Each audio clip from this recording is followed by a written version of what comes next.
Hello psychology people, we were doing chapter one. और chapter one में आज का टॉपिक है हमारा emotional intelligence. So emotional intelligence क्या होता है? It is a set of skills that underline accurate appraisal, expression, regulation of emotions. Basically अगर हम सिंपल सिंपल शब्दों में कहें तो ये फीलिंग साइड होता है इंटेलिजेंस का। ठीक है, फीलिंग साइड मतलब एक होता है आपका कॉग्निटिव साइड, जिसमें आपको पता है कि सारे कॉग्निटिव फंक्शंस होते हैं, बहुत logical, rational thinking, logical thinking वाली साइड होती है। और ये उसी आईक्यू की फीलिंग वाली साइड होती है। मतलब इसमें आप अपने इमोशंस को रेगुलेट करना, दूसरे को इमोशंस को समझना, अपने खुद के इमोशंस को समझना, इस तरीके की इमोशनल इंटेलिजेंस यही होती है। ये साल्वियन मेयर ने कंसेप्ट दिया था। उन्होंने बोला था लैक ऑफ इमोशनल इंटेलिजेंस का उन्होंने फर्स्ट इंट्रोड्यूस किया था कंसेप्ट, और उन्होंने बोला था कि the ability to monitor one's own emotion and others emotion, और उसको डिस्क्रिमिनेट कर पाना और अपने guide as a guide use कर पाना, for one's thinking and action, that is emotional intelligence. मतलब दूसरों के इमोशंस पढ़ पाना, उनकी बॉडी लैंग्वेज को समझ पाना, उनके इमोशंस, हमारे इमोशंस हम अपने बॉडी लैंग्वेज से भी एक्सप्रेस करते हैं। जैसे गुस्सा आ रहा है तो जरूरी नहीं है कि आपको डांटा जाए, आपको बोल के कुछ कहा जाए तभी आपको समझ आता है कि गुस्सा आता है। फेशियल एक्सप्रेशन से, ठीक है, आपको पता चल जाता है कि बंदा गुस्से में है। तो इसी तरीके से अपने इमोशंस को भी मॉनिटर कर पाना, दूसरे के इमोशंस को पढ़ पाना, उनको समझ पाना, और उनको फिर एज़ अ गाइड लेके कि भई अब मैंने अगर ज़्यादा बात बोली या कुछ करा, तो भई और ज़्यादा बात बिगड़ सकती है, या तो ये सब आपको बॉडी लैंग्वेज पढ़ना आना चाहिए, उनके इमोशंस, दूसरों को इमोशंस पढ़ना आना चाहिए, जो कि फर्दर आपको गाइड करते हैं आपके एक्शंस के लिए कि भई आपको इस टाइम पे कैसे बिहेव करना है। सामने वाला गुस्से में है तो आप मत कुछ ऐसा करो कि जिससे और गुस्सा आए, ठीक है? इमोशनल इंटेलिजेंट जो लोग होते हैं उनकी कैरेक्टरिस्टिक्स क्या होते हैं? सेंसिटिविटी होती है उनको अपने फीलिंग्स और इमोशंस के लिए, और टुवर्ड्स अदर्स आल्सो। सेंसिटिविटी दूसरों के इमोशंस के लिए, बॉडी लैंग्वेज के लिए, वॉइस, फेशियल एक्सप्रेशन, जैसे कि मैंने कहा कि इन सबसे पता चलता है हमारे क्या इमोशन चल रहे हैं अभी। तो दूसरों को, दूसरे की बॉडी लैंग्वेज पढ़ पाना, उनके वॉइस को, टोन को, पिच को समझ पाना, फेशियल एक्सप्रेशन को समझ पाते हैं, वो लोग जो इमोशनली इंटेलिजेंट होते हैं।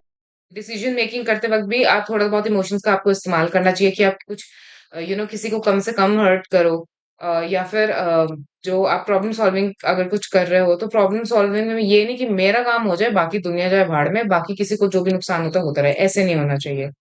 अगेन अपने इमोशंस को रेगुलेट करना, कंट्रोल करना, वो सब आपको आना चाहिए। तो ये सारे कुछ कैरेक्टरिस्टिक्स हैं जो इमोशनली इंटेलिजेंट लोगों के अंदर होते हैं। देन आता है स्पेशल एबिलिटी। स्पेशल एबिलिटी क्या के अंदर आता है? सबसे पहले एप्टीट्यूड। एप्टीट्यूड हम बहुत बार डिस्कस कर चुके हैं इस चैप्टर में। आपको पता होगा कि एप्टीट्यूड एक स्पेशल एबिलिटी होती है एक पर्टिकुलर फील्ड में। Basically it is a combination of characteristics that indicates individual की क्या कैपेसिटी है एक्वायर करने के लिए एक स्पेसिफिक अगर नॉलेज को, अगर उसको ट्रेनिंग दी जाए। फॉर एग्जाम्पल अगर किसी को डॉक्टर बनना है, उनको एमबीबीएस की में सिलेक्शन हो गया उनका, और उनको ट्रेन किया जाए, तो क्या उनमें कैपेसिटी है टू बिकम अ डॉक्टर, एक अच्छा डॉक्टर बनने की। ठीक है, तो ये एप्टीट्यूड टेस्ट लिया जाता है आपका यही देखने के लिए। तो ऐसे ही बहुत सारे एप्टीट्यूड टेस्ट होते हैं, ये आपकी फ्यूचर परफॉर्मेंस को देखने के लिए किए जाते हैं कि फ्यूचर में आप कैसा परफॉर्म करेंगे और कैसा नहीं। Interest, on the other hand अगर हम बात करें, तो इंटरेस्ट एक प्रेफरेंस होता है किसी एक्टिविटी के लिए, बट एप्टीट्यूड होता है potentiality to perform that activity.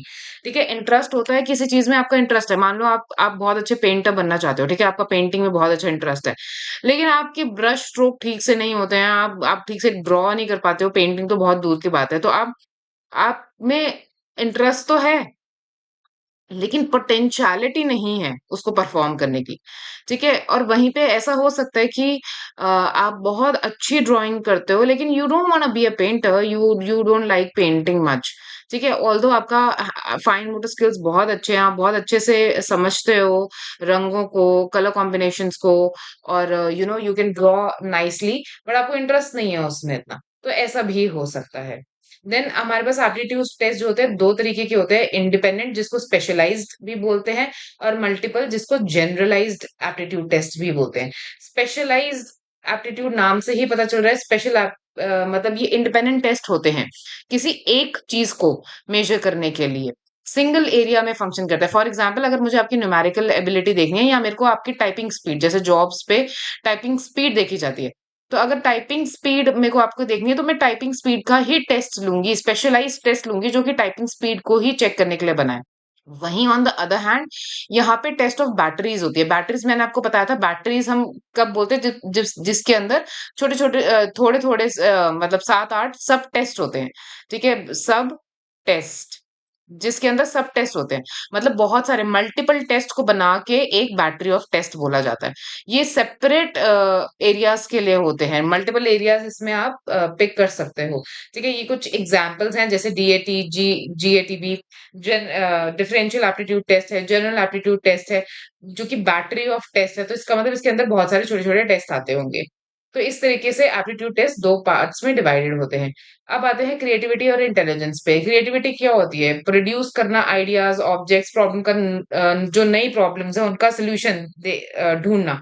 ठीक है, प्रॉब्लम सॉल्विंग करना।